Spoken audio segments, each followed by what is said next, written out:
আসসালামু আলাইকুম, আমি ফিরোজ, আইআইটি এবং গ্রিনটেকের এমডি। আমার সাথে আছেন আমাদের ইঞ্জিনিয়ার সাইফুল সাহেব। কেমন আছেন? আলহামদুলিল্লাহ স্যার, ভালো আছেন স্যার? ভালো আছি। এই যে ঈদের বন্ধে আপনি মাহিন সাইকেলে যে কাজটা করেছেন, জি স্যার। মোস্ট আপনি ইউনিক গ্লোরির একটা কনসার্ন এটা। জি স্যার। কেমন লাগছে যে কাজটা করতে পেরে এবং তাদের বক্তব্য কি? আলহামদুলিল্লাহ স্যার, ওনারা যথেষ্ট স্যাটিসফাইড। এরকম একটা ফ্লোর ওনারাও আশা করে নাই, যেহেতু এটা একটা রেনোভেশন ফ্লোর। এইটার আগের যে ছবিগুলো আমি আপনাকে দিব স্যার, আপনি অবশ্যই অ্যাড করে দিবেন। যথেষ্ট বাজে একটা ফ্লোর ছিল, যেটা আশা করা যায় না যে এটা ভেঙেই করতে হবে, এরকম একটা উপদ্রব হয়েছিল স্যার। তো সেটাকে আমরা এরকম রেনোভেশন করে এই অবস্থা এনে দিছি স্যার। ওরা তো খুব অবাক, ওরা অনেস্টলি স্যাটিসফাইড, ওরা মন থেকেই অনেক খুশি স্যার। আর সবচেয়ে দারুণ ব্যাপার হচ্ছে তো, এটা ইউনিক গ্লোরি বলতে ম্যাগনারই একটা কনসার্ন, ম্যাগনা সাইকেল বলে এটাকে। তো ওদের সাথে আমরা লং টাইম কাজ করতেছি, ঈদের আগ থেকেই শুরু করে। তো ঈদের আগেও আমরা অন্য একটা ফ্যাক্টরিতে ওদের এরকম ডিকোজ রুম বলে, ডিকোজ রুমে করে দিয়েছিলাম। দেন ওরা স্যাটিসফাইড হয়ে আবার এখানে আমাদেরকে দিয়ে কাজটা করিয়েছে।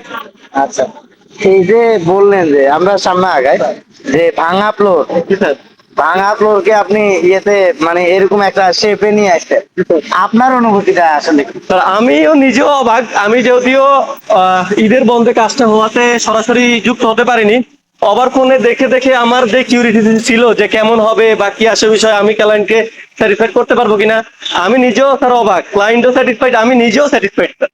আমার টিমের প্রতি, আমার ফ্যাক্টরির প্রোডাকশনের ম্যানের প্রতি আমি নিজেও স্যাটিসফাইড।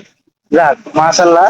এই যে আপনার যে প্রোডাক্ট কোয়ালিটি ড্যামের, আমরা নিজেরাই প্রোডাক্টটা ম্যানুফ্যাকচারিং করি। আমাদের এই প্রোডাক্টটা তো ওয়াটার বেস পিউ। জি স্যার। আমাদের সেক্টরে যারা এক্সপার্ট আছে তারা অবশ্য সলভেন্ট বেস পিউ দিয়ে কাজ করে। তারা কি আসলে দেখলে বুঝবে যে এটা ওয়াটার বেস একটা পিউ কাজ? না স্যার, এটা এক্ষেত্রে বোঝার কোনো উপায় নাই, যেহেতু আমাদের প্রোডাক্টটা ডেভেলপ হইতে হইতে এখন এমন স্টেজে গেছে, এটা পিইউ নাকি পলিউরিথিন বা পলিক্রিট, এটা বোঝার কোনো উপায় নাই। এটা লাইক পিইউ। আমি মনে করি পলিউরিথিন যেহেতু প্লাস্টিক টাইপ, এটার চাইতে আমাদের যে ওয়াটার বেস পিইউ, এটা শতগুণে ভালো কাজ করবে লোডের ক্ষেত্রে বা সাস্টেনেবিলিটির ক্ষেত্রে। সাইফুল সাহেব, এই যে দেখতে দেখতে প্রায় 120টারও বেশি শুধু পলিক্রিটের প্রজেক্ট করেছেন, মেগা মেগা প্রজেক্ট, হ্যাঙ্গারের মতো, এয়ারপোর্টের মতো প্রজেক্ট করেছেন। জি স্যার। ভাঙাচুরা সব প্রজেক্ট আপনাদের ভাগে পড়ে এবং জি স্যার। শেষে এত চমৎকার একটা ফিনিশিং পান। জি স্যার। এই বিষয়টা নিয়ে আপনার আসলে অনুভূতি কি বা কি বলবেন এটাকে নিয়ে? আসলে দিন শেষে আমরা যারা মার্কেটিং এ জব করি, তারা যখন ভালো একটা সার্ভিস পাই, আমরা রিপিট কাজ পাইতে খুবই সুবিধা হয় স্যার। সেক্ষেত্রে আমাদের প্রোডাক্ট যেহেতু দুর্দান্ত ভাবে একটা কাজ করতেছে রিনোভেশন ফ্লোরে, পুরান ভাঙ্গাচুরা ফ্লোরকে আমরা যথেষ্ট ভালো একটা সার্ভিস দিতে পারতেছি, এতে করে আমরাও কাজ প্রচুর পরিমাণে পাচ্ছি, ইন্সপায়ার্ডও হচ্ছি, মার্কেটে দৌড়ানোর শক্তিও আসতেছে। আর ভবিষ্যতে আরো ভালো কাজ হবে, ভালো কাজ পাবো, এই আশা আমরা ব্যক্ত করছি স্যার।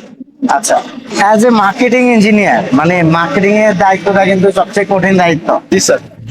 মানে এই যে হ্যাপিনেসটা আপনি পান, ক্লায়েন্ট খুশি হয় জি স্যার। বা ডেকে ডেকে আবার কাজ পান, রিপিট কাজগুলা ডেকে ডেকে দিয়ে দেয় যে হ্যাঁ সাহেব সাহেব আসেন আমাদের এই প্রজেক্টটা করেন, এই বিষয়টা কতটা এনজয় করেন? এই বিষয়টা আলহামদুলিল্লাহ স্যার যথেষ্ট এনজয় করি। আমাদের মার্কেটিংটা সহজ হয়ে গিয়েছে স্যার। যখন রিপিট কাস্টমার আসে তখন নিজের কাছে মজা লাগে স্যার, তখন আর নেগোশিয়েট প্রবলেম নাই। তারপরে ক্লায়েন্টকে বুঝাইতে হয় না, অনেক প্রসেসের মধ্যে দিয়ে যাইতে হয় না স্যার, ডেকে ডেকে ক্লায়েন্ট কাজ দেয়। এটা আসলে খুবই আত্মতৃপ্তির একটা বিষয় স্যার, যে আমি সাকসেস, হ্যাঁ আমার মার্কেট রেডি আছে, আমি এখন কষ্ট কম করলে আমার কাজ আসবে, আমি ঘুমাই থাকলে আমার কাজ আসবে স্যার। যাক, এই আপনাকে আত্মতৃপ্তিটা অনেক ভালো লাগে স্যার। আপনাকে ধন্যবাদ। এই ঈদের বন্ধে ওনাদের কাজটা খুব সুন্দরভাবে করে দিয়েছেন এবং ওনারা খুবই হ্যাপি। হ্যাঁ। তো ওভারঅল হচ্ছে যে আপনার জন্য শুভকামনা, যে ক্লায়েন্টের স্যাটিসফ্যাকশনে আমাদের পথ চলার অনুপ্রেরণা। আপনাকে ধন্যবাদ। Thank you sir.